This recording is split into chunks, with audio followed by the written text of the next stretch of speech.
You've got to learn about creative coping if you have anxiety, anger, or depression in your body on a regular basis. I'm going to teach you exactly what this approach looks like, why it's important for you in shifting your relationship to these emotions, and how it's going to help you live a more grounded, present existence filled with lots more joy, happiness, and connection. Let's get to it.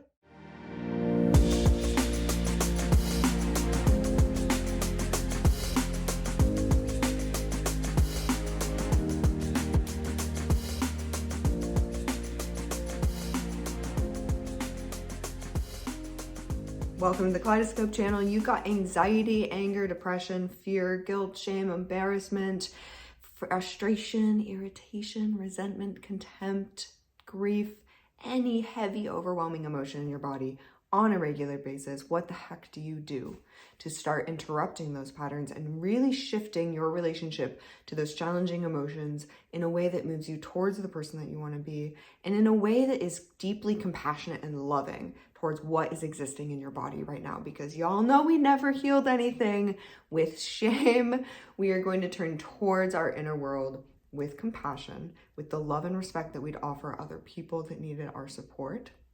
Yeah.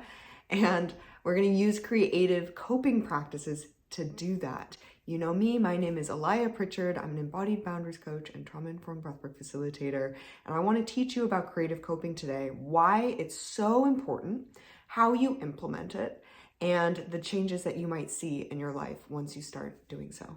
One of the biggest barriers that we experience when it comes to shifting emotions in our body is that we are often taught that we're not in control of them, right? We're taught that our therapist is there to fix them for us, that medication is there to fix them for us, that our bodies are just dysregulated and broken or out of balance, out of whack, and the medical system needs to fix it. But in reality, you are the only one that has the ability to shift your nervous system and renegotiate your relationship to these challenging emotions. What could that look like? Let's dive into it. It doesn't matter what you do to disrupt patterns that keep you stuck in emotions like anxiety, anger, or depression, but it matters that you do something, take a new action that moves you towards feeling the way you want to feel, thinking the way you want to think, and living the life that you desire to live. If you've seen any of my other videos, you know that an emotion is a sensation in the body paired with a thought that makes meaning out of that emotion. So we can have any amount of sensation in our body: flipping of the stomach, burning of the hands, flushing of the cheeks, racing of the mind, and we get to decide the meaning of that sensation. So creative coping is activated when we experience an emotion in the body. Maybe we say, I'm feeling this sensation and I've decided it means it's anxiety. And past versions of us might avoid or isolate or shut down that anxiety, or we might project it out as anger onto other people. But now, because we know these are indicator emotions, we're going to say, I feel anxiety. I'm going to implement a creative coping practice to bring my nervous system back down into a rest state and access the wisdom that anxiety is trying to teach me, or that other overwhelming, challenging emotion is trying to teach me. So what you're going to do in those moments is use your beautiful imagination to decide what new action you're going to take to cope with that emotion. And this is going to move you towards the person that you want to be. It does not matter what action you take. The beauty of creative coping practices is that you get to take ownership of your choice in that moment, of how you are actively going to repattern the way that you respond to that emotion. That's literally going to shift your nervous system over time so that you have a completely different relationship and experience of that emotion in your body. How cool is that? I like to approach choosing a creative coping practice from the 5 senses. These are sight, touch, taste, smell, and hearing, right? So what you see, what you can touch or feel, what you can taste, what you can smell, and what you can hear. Using the power of your sight as a creative coping practice might look like closing your eyes and limiting your visual intake for 5 or 10 minutes, maybe while you meditate in silence, maybe while you listen to a song that soothes your body, right? But you are decreasing, you are limiting the amount of visual content that you are bringing in, and then allowing the body to focus on coming back down into a rest state from that place. It might also look like going on a walk and paying attention to every tiny detail that you can perceive in nature. Maybe it's looking around your room and finding anything red or blue or yellow. Maybe you pick your favorite color and identifying it calmly, slowly. I see a plant that is green, right? I see green in my painting. And just identifying what's around you and becoming present of the awareness of your space, right? When we get into hyperdrive states, our field of vision literally shrinks. So it's really important to start opening it up so that we can calm the nervous system down. Visual coping practices might also look like doing a peripheral vision meditation, which I'm going to release next week as a tutorial for you to follow along with. So make sure you subscribe and you get notified when that video comes out. If you're choosing a creative coping practice that is based around touch, you're going to think about the use of your body in space. So on a very basic level, you could do this in the office or at home at literally any point in time. You're going to become aware of what your body is touching. So you could feel the surface beneath you and really feel your weight being supported by the sofa or the chair or the floor beneath you, and really just ground into that space. You might feel a soothing texture, so maybe it's a soft blanket or the silk that you're wearing, or this really soft cotton that you've got going on. Maybe it's the string on your hoodie. It's bringing attention to the small sensations of touch that are around you. And that again is going to bring you out of these big survival states where you sort of become not aware of the world around you, and it's going to allow you to zone in and connect. Right? So a lot of people use like squishy stress balls or poppets. Those include touch, sometimes sound as well. You might also experience the sensation of touch through dance and movement. So I would include in touch, because it's like full body experience, going out on a walk, feeling the wind on your skin, feeling the sun touching your body and illuminating your cells. You might experience it through dancing. You could put on a song and do 3 minutes of dancing to your favorite song. If you're in public or at work, you could do some just shaking, releasing the body, sending the tension down into the earth. There are bigger nervous system reset practices like this that I'll teach you in other videos, but on a smaller scale, just shaking the arms out, moving the shoulders, maybe tensing and releasing the muscles from head to toe, yeah, tensing and releasing the muscles. Starting to bring all the energy back down. Another great one when you're out in public, or you can't just like go dancing through the office or like noodling about in the grocery store, is to pick a pinpoint of pressure and direct all of your energy into this point. But I want you to pair this with deep, slow breathing as well. So this is amazing if you're in a meeting or if you're in a job interview and you're able to hold your hand. It doesn't really matter what position you put it in, at least not for this video, that there are energetic meanings for different, what we'd call mudras in the hands, right? But just pick a point of pressure, direct all the energy into that space, and imagine all of the energy from the body and from those emotions draining into this space that then gets dissolved out, either down into the earth or transmuted into the universe, right? To become something new. So you let it move through the body, all into this little point. And I want you to take just long, slow, deep breaths in through the nose, and either out through the nose or out through the mouth. And when you feel the body start to release, you can release that point of pressure. So lots of options for touch. The next one is taste. Did you know that bitter tastes actually help to regulate your nervous system? So this is my permission to you to start eating dark chocolate, or putting a lemon in your mouth, or maybe chewing on some cranberry before a meal, right? We just had Thanksgiving and cranberry sauce was in abundance. Putting anything bitter in your mouth, even salt could be included in that, will help bring your nervous system back down and kind of snap you into a state of presence where you're processing that bitter taste. Now, am I telling you to eat dark chocolate all day, every day, nighttime, daytime? No.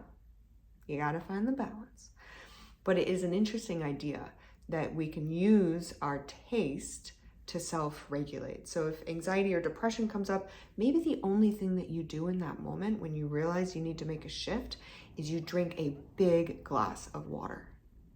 And you decide this water is now shifting my state. It is contributing to me moving forward, right? Just pairing that intention with the action will help you shift over time out of that chronic emotional experience. The next one is smell. Essential oils is one of the top options for smell. Put on the diffuser, use some lavender or peppermint or lemongrass. Pick your favorite essential oils. You might even have an essential oil blend class in your neighborhood. It would be an amazing experience to start to figure out what smells you're attracted to and which ones make you feel calm versus energized, right? You could also make a cup of tea and hold the tea in your hands while you smell the peppermint or the chamomile or the citrus wafting up in the steam. Or go out for a long walk and literally smell the roses, smell the smells of the wind and the air and the environment around you. Light some incense, smell something that brings you joy. Baking cookies perhaps, or a pie.